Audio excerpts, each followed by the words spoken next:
Welcome to the Spiritual Phoenix Podcast. I'm your host, Ross Cessna, and I bring you, the Phoenix family, a weekly podcast about alchemy, spirituality, magic, mysticism, and more. The Spiritual Phoenix Podcast is fan-funded, and you can contribute with the link in the show notes. Other ways to show your support include subscribing to our YouTube channel, leaving us excellent reviews wherever possible, engaging with our content on social media, shooting me an email, and sending an audio message through the Anchor app.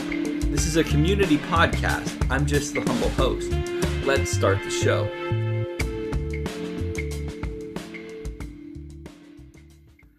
Welcome, everybody. We are joined with Renee Watt. Renee, how have you been?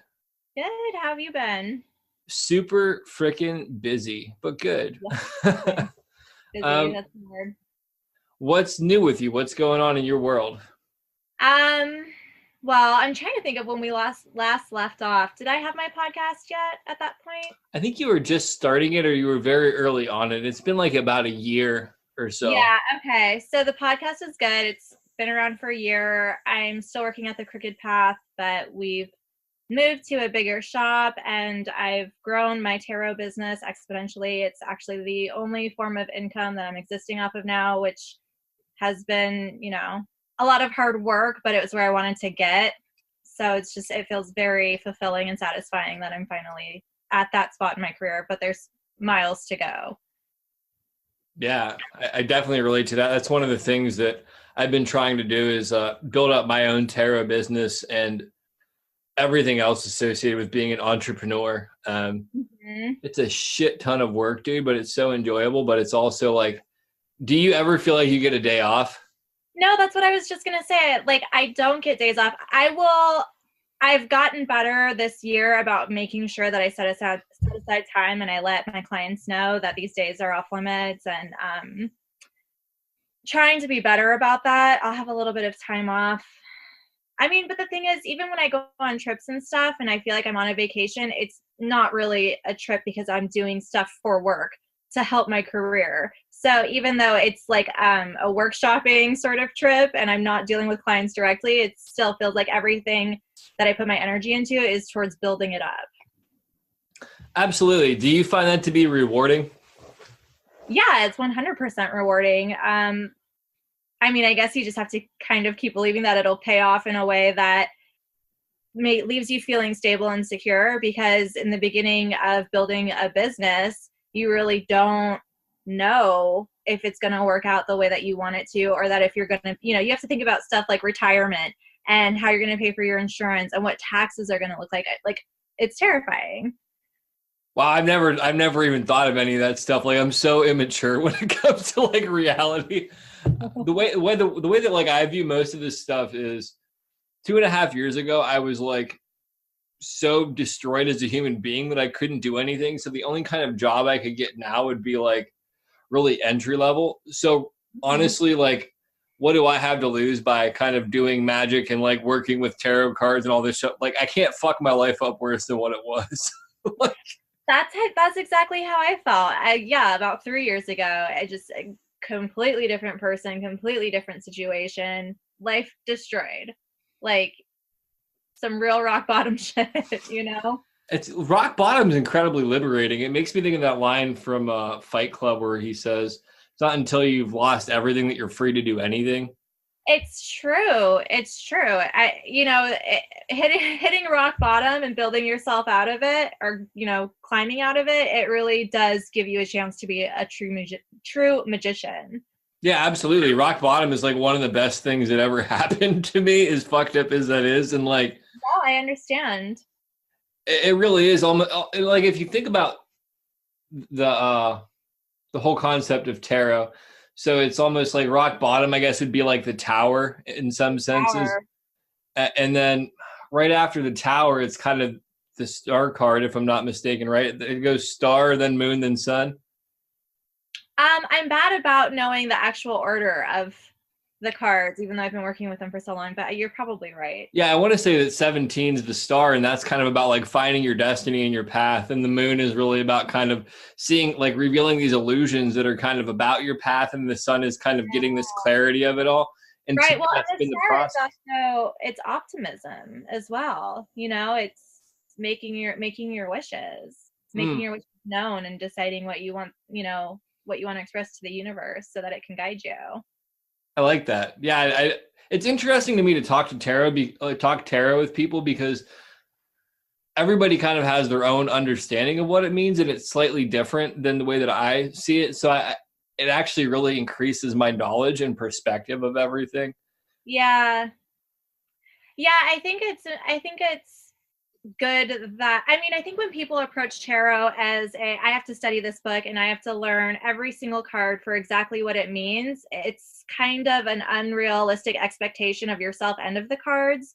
And you really just need to become acquainted with them and know, what the different suits mean, what different numbers represent, and allowing source to kind of give you the information that you need more than a book.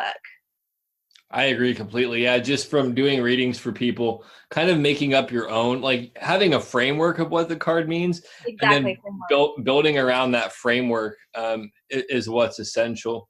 Yeah, and there are some obvious ones, like Nine of Swords is going to be anxiety. Seven of Cups, maybe you're being gaslighted or you're in too much of a honeymoon phase in your relationship. There are, certain things that I feel like are strong cards. But it's still that general framework. And the thing is, not one card has one meaning, because the meaning of a Seven of Cups with the Devil is way different than the Seven of Cups with the Sun. That's a completely different reading. Yeah, that's a good point too. There's kind of like modifiers, or they like change the way that everything is. It's almost like having a comic strip and then switching around the cells in the comic. Yeah, they all have to talk to each other to give you the story. I like that perspective. I interviewed somebody who created a tarot deck recently, and they said something that blew my mind, and I'm curious if you've heard this before. They said that considering that the positioning of the stars have changed from when tarot was made to now, has shifted some of the meanings from what they were originally to what they mean now. Like the meaning of them has developed and progressed. How do you feel about that? Well, yeah, I think that's true, because philosophy has evolved, and we've become more modern, and so our connection to reality has altered. So it makes sense to me that it would change, just like any other form of language changes as humans evolve. Wow, that's a fucking beautiful answer. I really like it. Thank you. So what have you been talking about on your podcast lately? And give your podcast a shout out. It's called Witch Doctorate. And so I did my first semester. It's school themed, it's kind of like you come here for your doctorate's degree in witchcraft. So the first semester was about astrology, and then I did like a summer semester that was kind of just like anything in the paranormal or the weird, just like a bunch of electives. And nice. Now, well, I was just like, I wanted to have fun, and I wanted to experiment with what the project was, which I'm sure I'm still developing, and I'm still trying to figure out exactly what it is. Currently, I'm doing a semester on witchcraft. But it's a shorter one. The astrology semester was such a big project because I was learning astrology, and there was a lot of structure to the way that I was releasing the episodes. And I've kind of fallen off that sort of format, but I want to get back to it. So I'm doing witchcraft now, which is very just loose, talking to witches, talking about different tools that you can use with witchcraft and divination and stuff like that. But I'm going to wrap up that semester soon, and then probably at the end of July or the beginning of August, I'm going to start my extraterrestrial semester. And that's going to be structured again, like disclosure, personal experiences, the difference between a contacting and abductee, Native American culture and extraterrestrials, different religious views with extraterrestrials. Are they modern angels? There's, I just want it to be more organized, because I think that I feel better about my work when I've got a plan instead of just kind of winging it and scrambling each week to figure out who I'm going to be interviewing and what the product is or what the picture looks like. Yeah, that makes sense, especially with doing like presenting it in kind of a class format. It would make sense to want to have a little bit more structure. What are some of the topics that you've covered more recently, like in regards to witchcraft? Like, what's a couple recent episodes? I brought in a friend I started the semester. I brought in a friend who never done witchcraft before, and basically the interview was talking about what she wanted her spell to be because we did a ritual together. So we created the spell together, and I just kind of watched her through creating a ritual. And then we stopped, we did the ritual, and then we came back and we talked about it. I've done, part of it is I do an interview and then I'll do kind of like a one-on-one lesson. So I did a one-on-one lesson on love for Valentine's Day, and I did a numerology one for the beginning of the year so people could calculate their year numbers and kind of get an idea of what 2019 is going to look like for them. Oh, wow. That's a really interesting thing. I fucking hate to say this, but I never get a chance to check out other people's work because I'm so busy doing everything else. And I'm sure that you can relate to that, like in a large way. I know it's difficult because you want to be aware of what's happening in your industry and you want to be able to connect with people and work together. But at the same time, it is like you fall into a vacuum of your own work. Mm-hmm. And I don't even necessarily view it as bad that I can't like see what's going on in the industry in a sense, because then I don't have bleed over of like other people's ideas. I can't even say that word, proliferating, whatever, getting into my work. Like I don't want that because that happened early on. But yeah, maybe it's something like as an adult, maybe I probably should be more interested in what other people are doing, get my head out of my own ass. I really like what your format is though, and it sounds super intriguing. So I'm going to have to like put it on my phone and start checking it out when I'm driving places. What are some of the upcoming classes that you have? For the podcast? Mm-hmm. I haven't talked to him about doing it yet, but he'll, I'm sure, say yes. Sal, the owner of the Crooked Path, who I interviewed about planetary magic for the astrology semester, I'll probably do an episode with him about altars. And then there's a couple other witches that I'm talking to. I have a lot going on outside of the podcast right now. And so I don't know how many more episodes I'm going to be putting out for this semester. Maybe one more, maybe 3 more. It's just kind of, I'm trying to wrap it up and figure that out. Have you done anything on like sigils or anything like that already? No, I haven't, but that's a good topic to cover. I will definitely have to come back to the witchcraft semester because there's just so much. There's so much that you can draw from. It's never ending. It's a huge body of work. And then with everybody else, with chaos magic and stuff like that, which I still view as a form of witchcraft, it really kind of expands everything because it's this giant, like throwing all these concepts in a blender and seeing what kind of what comes out. Yeah, I feel like that concept is similar to what I practice. I just call it intuitive magic because I feel like that's a gentler label to put onto my work. I don't necessarily want to associate witchcraft and chaos when I'm trying to manifest things. When I'm trying to make my dreams become a reality, I'm not sure that I want to bring in, I practice chaos magic because I'm a fucking wild person, no, I'm intuitive. I'm getting the information and I'm being told what to do from the other side. No judgment against people who, identify with chaos magic. I think it's the same thing, it's the same concept. It's one of the things that I've kind of encountered. There's a lot of resistance to the word chaos magic. Even like when I was first exposed to it, I was like, fuck no, that sounds horrible. But like really beginning to understand that it's coming more from a space of like the universe is organized chaos in a sense, and just kind of finding the beauty in it more so. But everybody has their own path, and I can understand. Like, I don't like to tell a lot of people that that's what I practice because it's off-putting. I guess is the easiest way to put it. Yeah.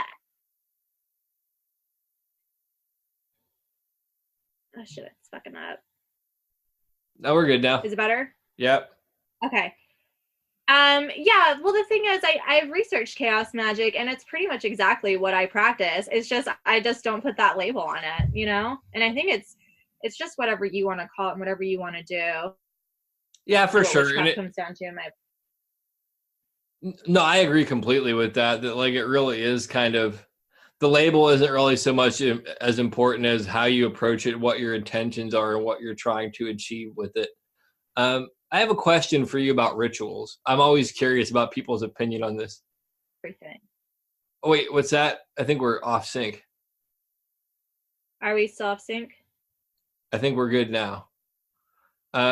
So my question about rituals is, do you perceive that they work because it's kind of more or less making this moment or this action stand out in your mind? So it's kind of keeping it fresh. It's almost like hacking your brain to help create this.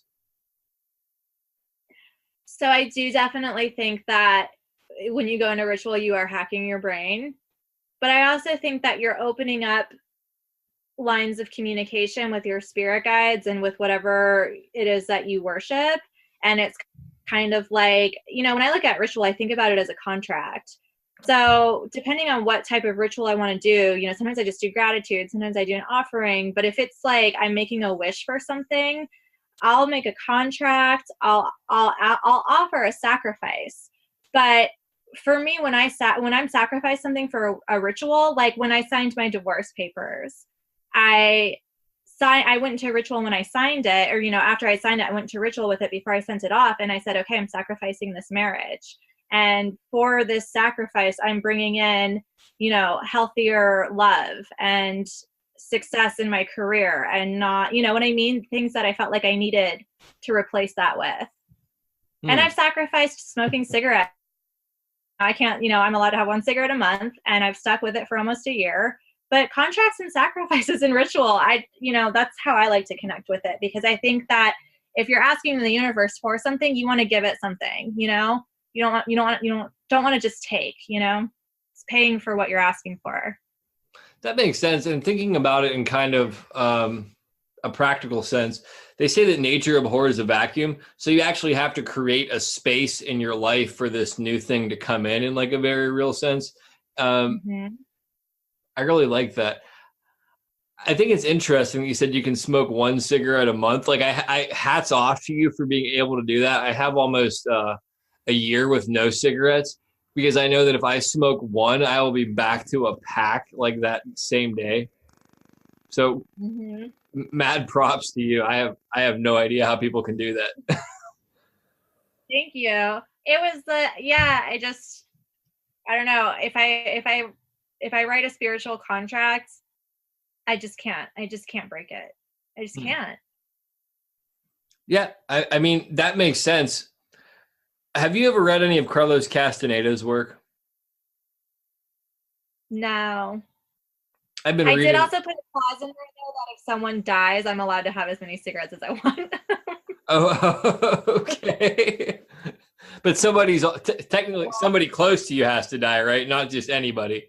Yeah, if someone close to me dies, then I'm allowed to, for my grieving process, I'm allowed to have a month of as many cigarettes as I want. Sorry to sidetrack you, but go on with your thoughts. You're fine.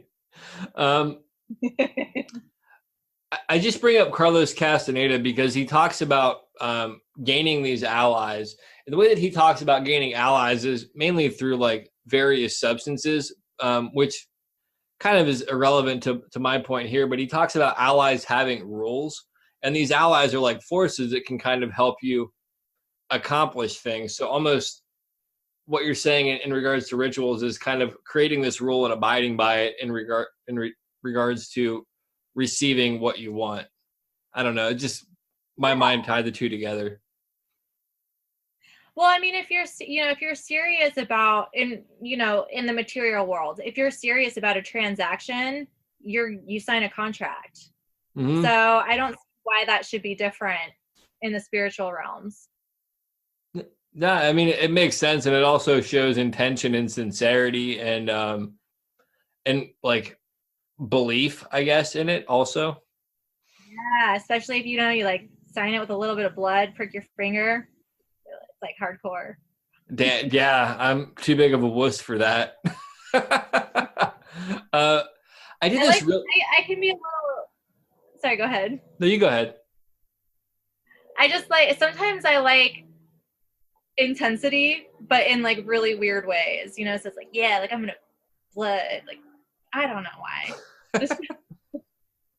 Some people are into that. For me, like I definitely had a phase where I was like that, not so much with witchcraft, but just with life in general. So maybe that's why I'm more subtle about it now. Have you ever heard of the rite of St. Nicholas? No.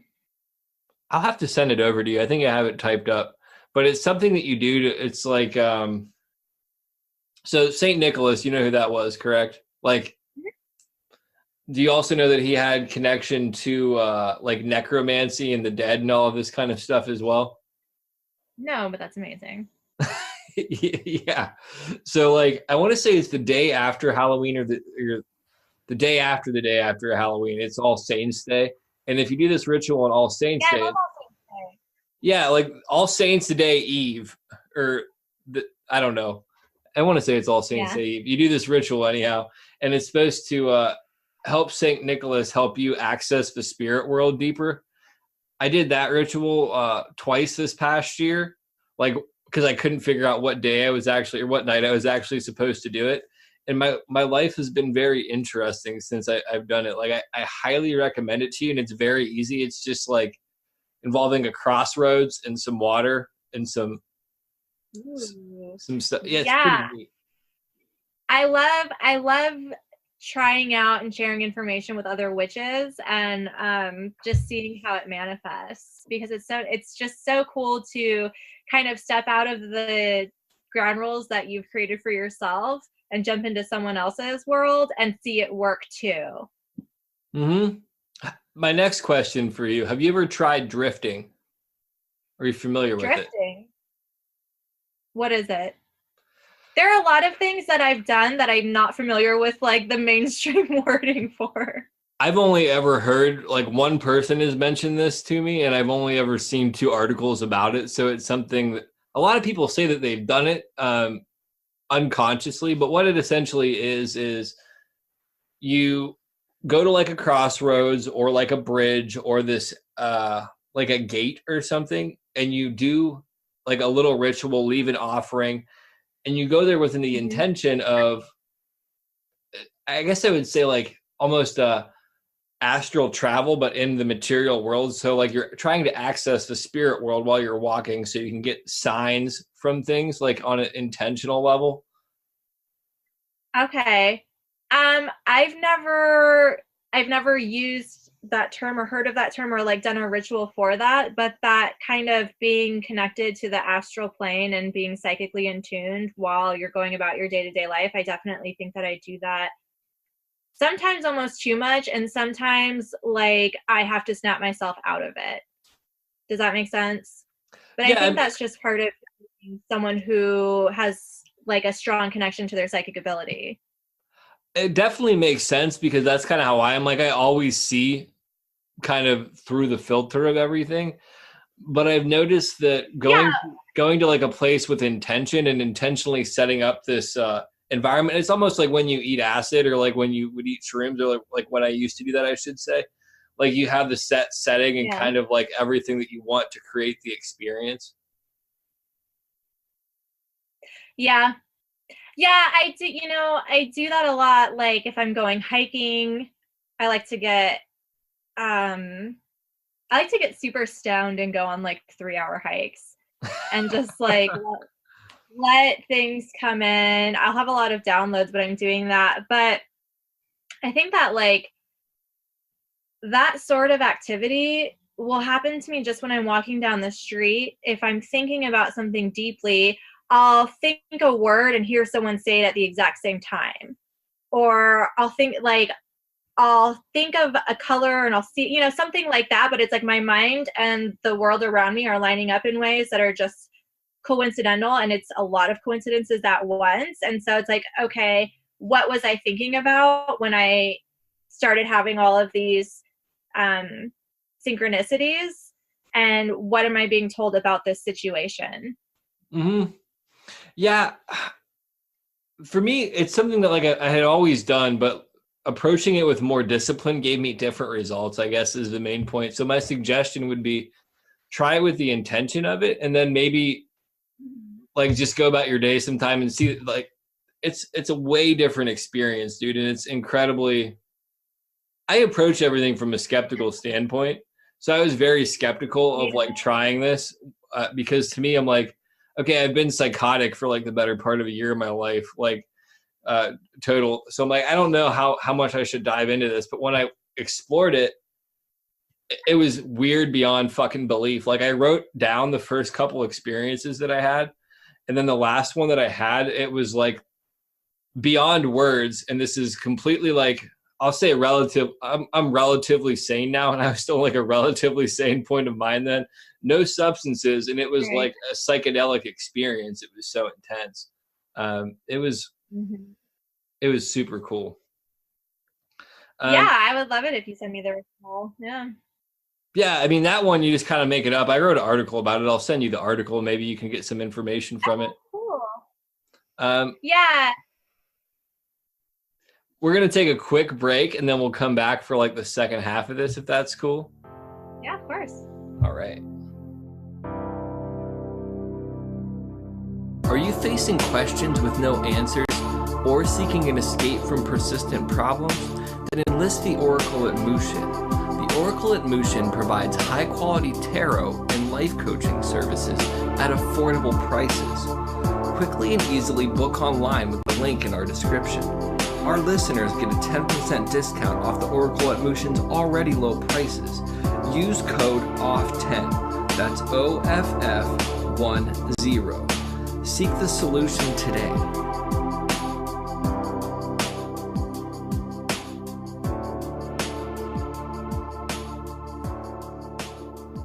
We are back for part 2 with Renee Watt. So Renee, what else have you been doing? Like you've been teaching some classes or doing workshops, you had said? I was teaching some classes. I haven't in a few months, but that's coming up again. I'm going to be doing a monthly empaths workshop, and then probably a basically how to become a professional psychic or tarot reader, because I think people are unsure of how that transition works and how to make that grow. Other than that, you know, I've got a lot of really big things happening with my career, but it's very under the wraps. I really can't talk about it yet, but I do have some exciting things coming up. Awesome. So if people wanted to check out these classes that you're going to be offering coming up, they can find that on your website? Yeah, it'll be on my website, Renee Watt Entertainment, but the crookedpath.biz and my Instagram at Rainbow Glitter Star. Those are all, those will all be places where the classes will be marketed and people will be able to access information on them. Okay, I'll put all that stuff in the show notes as well then.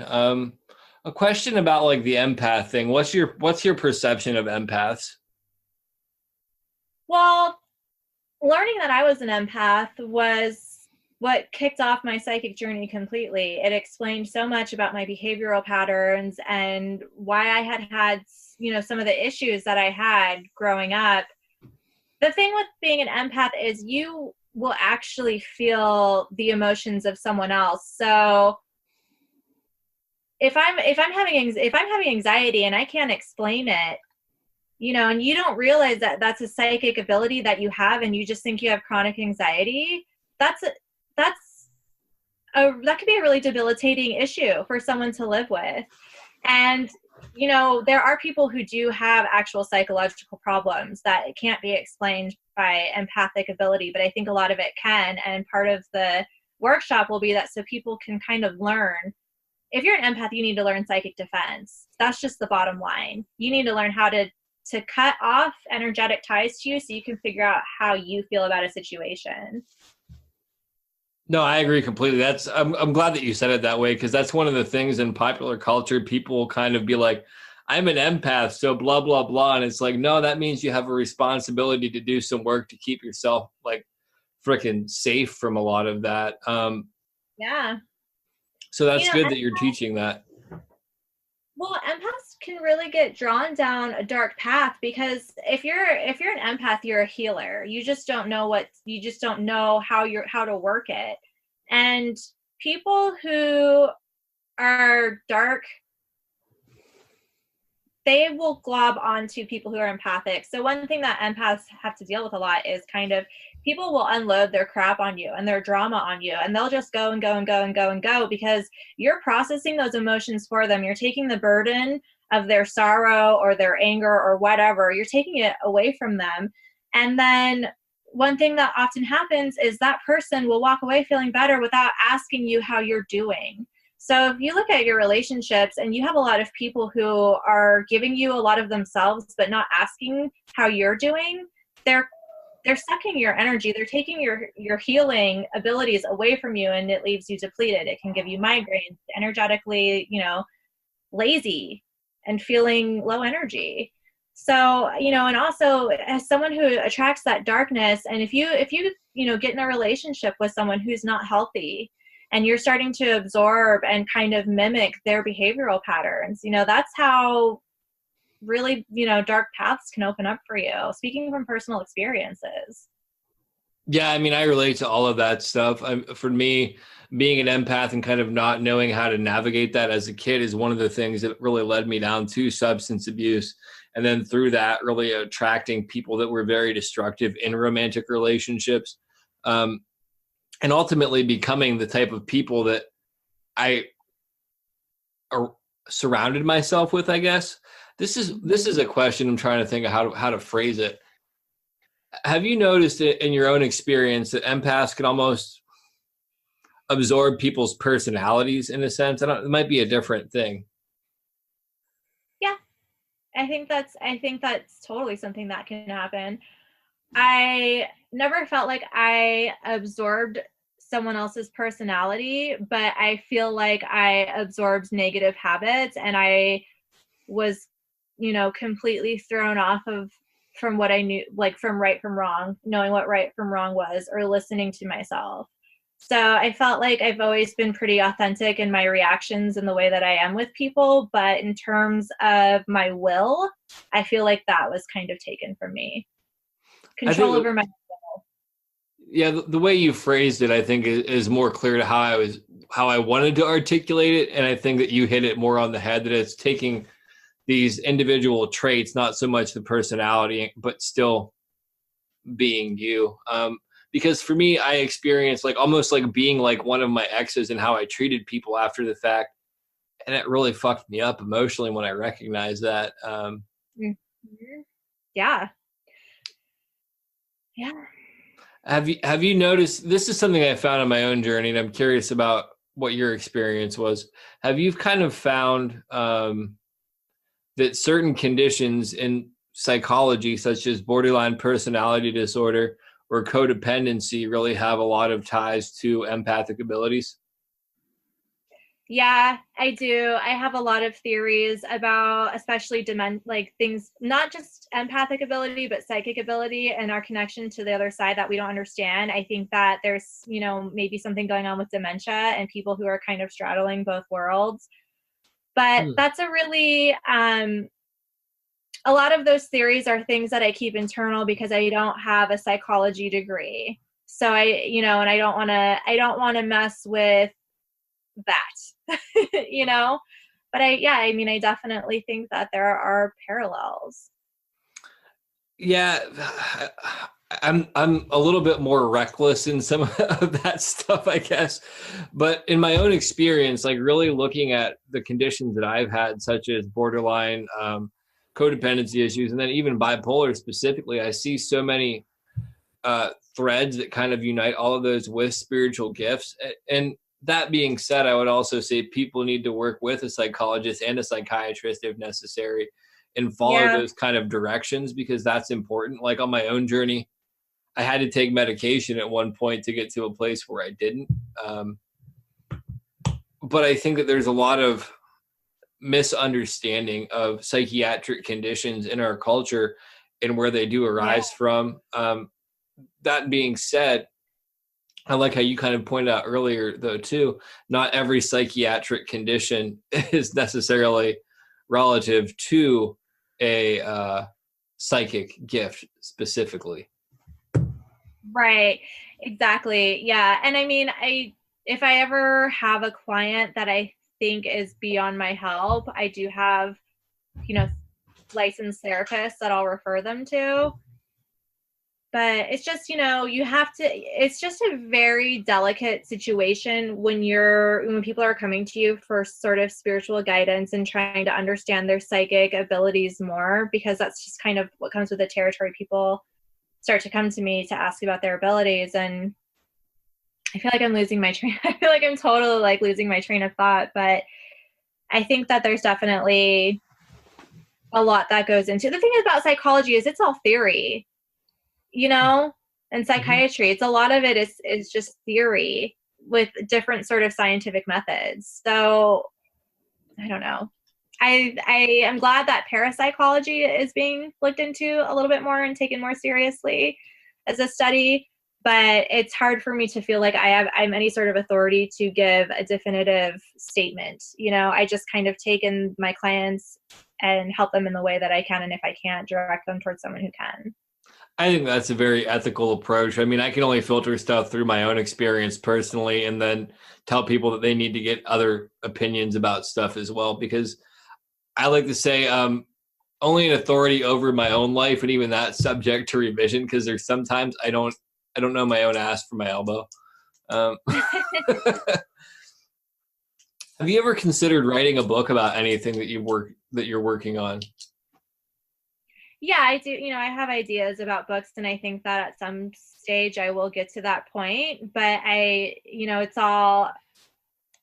still have to build up a lot in my career, and I still have to get to a place where it's time for that, which isn't yet. Maybe a couple of years. I think that will be a project I take more seriously. Yeah, absolutely. If somebody is listening to this and they're brand new to all of this stuff, what would be your advice to get them started? Well, to get, in terms of understanding their own psychic ability.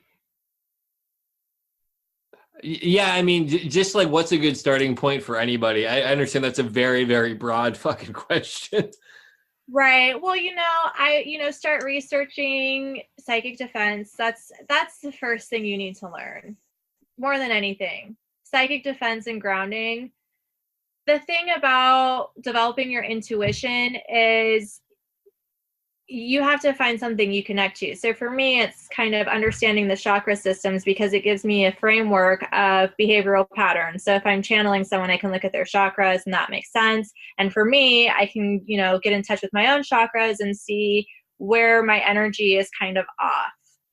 But I mean, some people are really vivid dreamers, which is an indication of clairvoyance. If you have a lot of mental chatter and you have a hard time falling asleep at night, that could be clairaudience. There are so many different senses that people can develop psychically that it just kind of, you have to learn how to identify within yourself where your strengths are. And I mean, you can go to a psychic and they can tell you. That's one of the services that I offer is for people who want to develop psychically. They can come to me and I'll channel them, and I'll look at, their third eye, their crown chakra, all their senses, and I'll, connect with their spirit guides and figure out where their psychic gifts lie, how this is affecting them negatively or positively within their life, and how they can do exercises to find a balance and have more control over their extrasensory, abilities. Yeah, I think those are, I like how you said grounding and kind of, and like the protection element of things, because I think that those are very overlooked. This next question, I'm trying to think of how to phrase it. Damn, I don't know why this is so hard for me to think right now. So when you were exploring your psychic gifts, did you kind of have this moment where you realized that maybe something you thought everybody was doing was unique to you?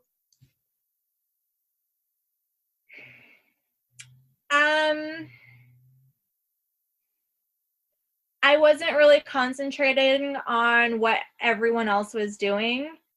I was kind of concentrating on what my experience with reality was and what my experience with the other side was.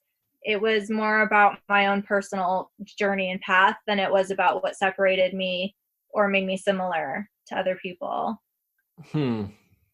Yeah, I might not have phrased it right either. Because for me, like I've talked to other people and they've kind of said that they had experiences where they realized that something that they just thought was like something everybody else was doing, like they never even really thought of it. And then they realized that it was like, oh, Yeah, wait.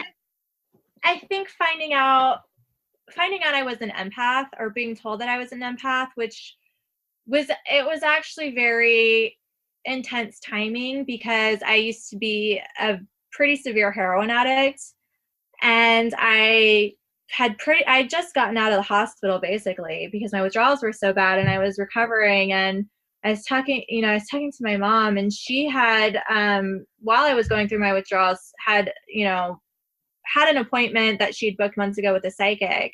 And my mom didn't know what was happening with me because I was trying to recover silently, basically. I was trying to make the transition silently, which is ridiculous. But she went to a psychic, and the psychic was like, "What's going on with your daughter? Let me see a picture of her." And she said, "Oh, your daughter's empathic. This is why she's having all these problems." And then my mom told me that, and I was like, whatever, like, I'm, dead on the couch, basically. But then I, started to research it, and I was like, oh shit. And I picked up witchcraft again, which was something that I had done as a teenager, as a 12, 13-year-old. And I picked it up again just because it was like I needed it. And I started studying and reconnecting with that part of me, and everything just kind of made sense. And my path started to unravel in front of me in a way that I had never connected to before. Does that make sense? No, absolutely. That makes total sense. There's many parallels between our stories. A lot of differences, many parallels, in the sense that kind of found out as a result of some of the issues I was going through, these gifts that I had. And then in exploring ritual and all this other stuff, I kind of was able to help heal myself, get myself on my path. And then everything, long story short, here I am now. Right. Yeah, I know. It's like when you hit rock bottom and you realize you're supposed to be in like on a spiritual path, that you kind of go hard. It's but you get a lot out of it for following your karma. I met with that woman. She, as I started developing psychically and started taking this career path more seriously, she reached out and offered to meet with me for free. It wasn't a reading. It was just like a consultation, just her trying to guide me. And I met with her and kind of discussed what I was going through. And the last thing she said to me before I left was, "Congratulations on following your karma." And I've never, that's never left my head. Yeah, it's interesting how when you really kind of step up to life and you follow your path, there's lots of signposts if you're paying attention, kind of like what you got. And I'm sure that you still get them. I mean, I shouldn't even say I'm sure. From what you've said, you obviously still get them to this day, kind of even just walking around day to day. And it's nice to have those kind of little reminders. And one of the mentors I've had, who isn't in the spiritual circles or anything like that, she's just studied a lot of esoteric stuff, but she kind of said, once you start on this path, there really is no turning back, in a sense. Like, you can't go back once you're really in it. No, it's true. I can't unsee the things that I've seen, and I can't unexperience the things that I've experienced, Mm-hmm. Yeah, I definitely get it. I'm actually writing my second book now, and I'm writing about some of these times when, throughout my experience with mental health, when there was like a lot of writing on the wall as to where I'd be at now. And I really tried to shove a lot of that shit down, because at that time I didn't have a lot of the foundation that I do. And it was really, really unsettling and uncomfortable to have to look at some of those circumstances. And now I'm just like, damn, dude, like I couldn't make up my life. Like I couldn't make any of this up. It's so weird. Oh, yeah, no, totally. But then it's like, I don't know. It's just, I mean, like, it's like, I can't even articulate, it's just, some of the things are so strange and so weird, but it's like that spiritual experience is really internal. So it's hard to even try to define or verbalize it. that's one of the biggest issues I'm having right now. Like, especially right now, I'm just writing about my second psychotic episode, and trying to write about psychosis is the same thing as trying to write about a spiritual experience, where it breaks down in words and it doesn't make any fucking sense to anybody. I feel like, but people that have experienced it know, like, without talking to you, without saying anything, I'm sure that you've had a lot of similar experiences, obviously different stuff, but similar type experiences where it goes beyond logic, beyond words, beyond anything. You're just like, holy shit. Yeah, no, I've had some really very intense things happen to me, and a lot of them kind of involved other people. Like strange shared experiences, but trying to articulate on my end what's happening, that's a really hard thing to do. Does that make sense? No, yeah, I completely get it. Without words, say no more. I understand completely. Some shit is beyond words. I was listening to this interview with Gordon White. He was interviewing somebody. No, he was doing a monologue, and he was talking about how this one tribal culture, they have these different words for when they're in these psychedelic experiences, and what the actual word that they use for these different words, like the word means twisting, where there's these experiences that you can't describe with words because they break down and kind of lose shape in our minds. And I thought that was so profound, because that's how, like, a lot of the spiritual stuff is. That's how a lot of trips are. That's how a lot of my mental health experiences are too, where the very act of trying to describe them with people, it doesn't hold any weight. So if people know, they know.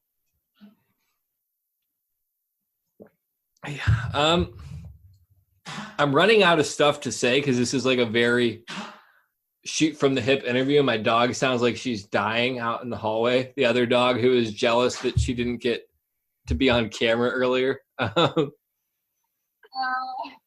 Yeah, Rookie's up here. Rookie wants to say hello now. Oh my God, so cute. Oh, she looks like a little raccoon. That's probably because she ate a turd. She does look like a little cute. Aww. She licked me probably because she ate a turd and she was trying to get the taste off her. Right. Yeah, that's always when they show you love, is right after they've eaten shit. Yeah, I don't want to hold you up much longer. I don't have any other questions, but I will say, if you could throw out anything else that you're doing or any links that you want to drop before we end, go right ahead.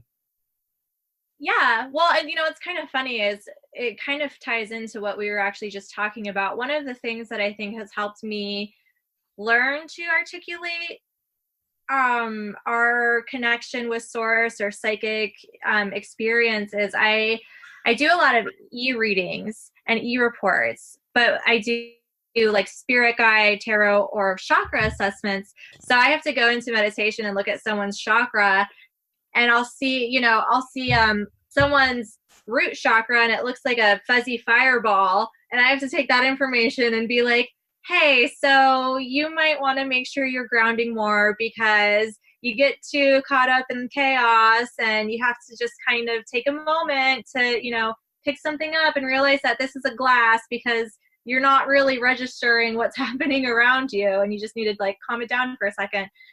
But so I mean, I think that's one of the ways that it's helped me improve in that aspect of things. But yeah, I offer e-readings, so if people want that. I do spirit guide readings too, and it's really hard to try and find a way to articulate the way that someone's spirit guides are manifesting, but it does help kind of work that muscle. Other than that, if you're in the LA area, I do chakra balancing and crystal healing sessions, and with that, we have a Reiki room at the new shop. And it's, depending on the person, I'll either do a guided meditation or I'll just let them kind of get into their own meditative state. And I will balance out each chakra, but I also will take notes on what the chakras are doing and connect with that person's guide. So it's about 30 minutes of a healing session. But after that, we go into my tarot room and I consult with them about what their behavioral habits are like because of what I'm seeing with their chakras and what information I got from their guides during the session. So it's more than just, going to a healer and like having them, do stuff around you. It's also like, well, I'm going to explain to you what I saw and how I saw it, and, how you can continue self-care without me so that you don't feel like you're reliant on a Reiki session or a chakra balancing session. Like, I want you to know how you can do this for yourself. I think that's a really important approach. Huh?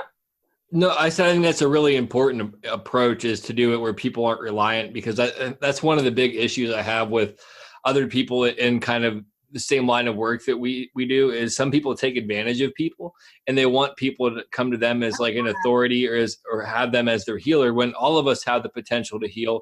And ultimately we're supposed to be raising people up to be empowered in their own lives and take responsibility for themselves. Yes.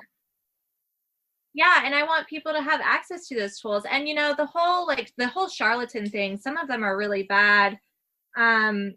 There are a lot of people that will come to me that have severe psychological damage because they're, charlatans that, some people call them gypsies, but, they have a psychic gift and they'll say things that are true, but then they'll kind of twist it and be like, oh, you have a curse on you.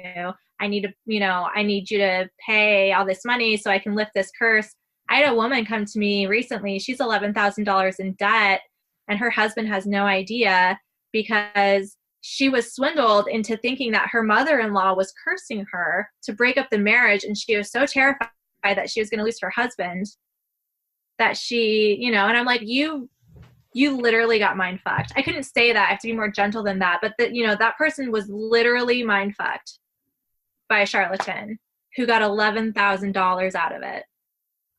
That's fucked up. It's fucked up. People don't have integrity and they don't realize it. And I almost want to say that people that approach it from that, I mean, I shouldn't even say almost, they're fucked up for doing that. And they must have some kind of, I don't know if it's a negative energy attachment or what it is, but really understanding that greed is coming from a place of, I don't know how to phrase it. Like, recently, I've been doing my second 6-step in recovery, which is really looking at my character defects and really understanding that most of my character defects stem from either fear, self-centeredness, or denial. And that those are like the major attributes that play into every kind of issue that people have.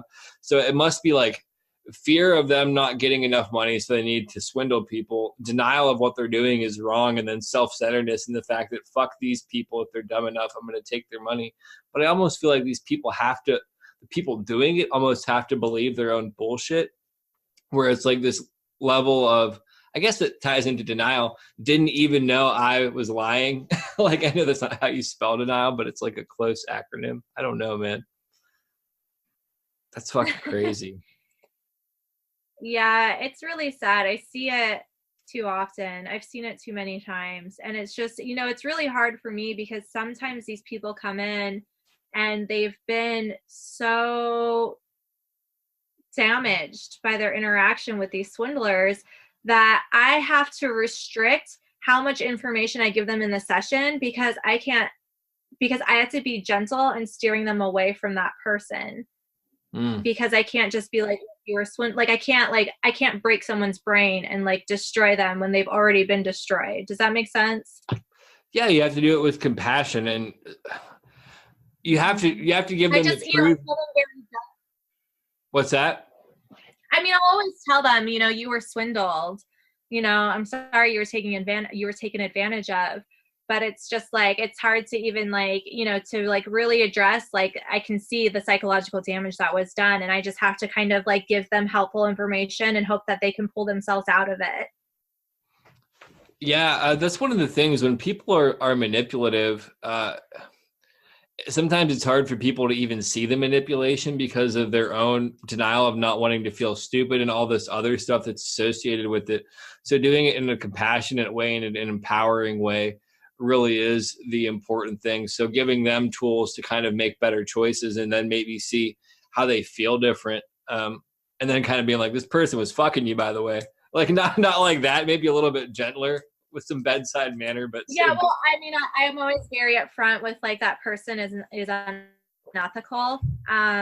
It's just sometimes it's hard to do the wiring that the charlatan has done, like to break the chain of like them thinking that they're cursed. Like it's really hard for them to step away from the idea that there's a dark attachment to them, and I'm more of a place, I come more from a place that like, you don't want to give the negativity attention because you're feeding it and you're making it bigger. You just want to, if you feel like there's some bad juju around you, acknowledge it, release it, and then draw in something that's light. Because the more you think you're cursed, the more you're cursed, Don't give that power to the negativity. Absolutely. Even with what I'm doing now with character defects, the thing that my sponsor tells me to do is focus on the asset and work on the asset, not trying to change the defect, because anytime I try to change a character defect, I typically act out on it more than I feel like shit. And it feeds this loop of negativity by trying to like be less of a dick to people. Typically I'm less of a dick to people. Right. Yeah. It's just focus it to a positive, So now that we're drawing near the end of everything, do you want to take us out with the last word? I mean, I don't know. I don't know what I would say, I don't know what I would say to put on a last word, just be positive. It's just like a reiteration of what we've been talking about, be a positive person, check in with your heart, make sure that you have a good heart, protect yourself from people who are negative influences. Honestly, if it comes down to it, I think the most important thing that people need to be aware of is psychic defense and, taking account of who you're surrounding yourself with. Pay attention to the company you keep. My friend Alexis always says the best thing. She says, if you're not contributing, you're taking. So I apply that to my relationships, I contribute and I make sure that they contribute back. Thanks for listening to the show, Phoenix family. Just a reminder, we are fan funded and you can contribute with the link in the show notes. Other ways to support the show include leaving excellent reviews wherever possible, subscribing to our YouTube channel, engaging with our content on social media, sending me an email, or reaching out via voice message through the Anchor app. Your support is greatly appreciated. Much love and synchronicity. Peace.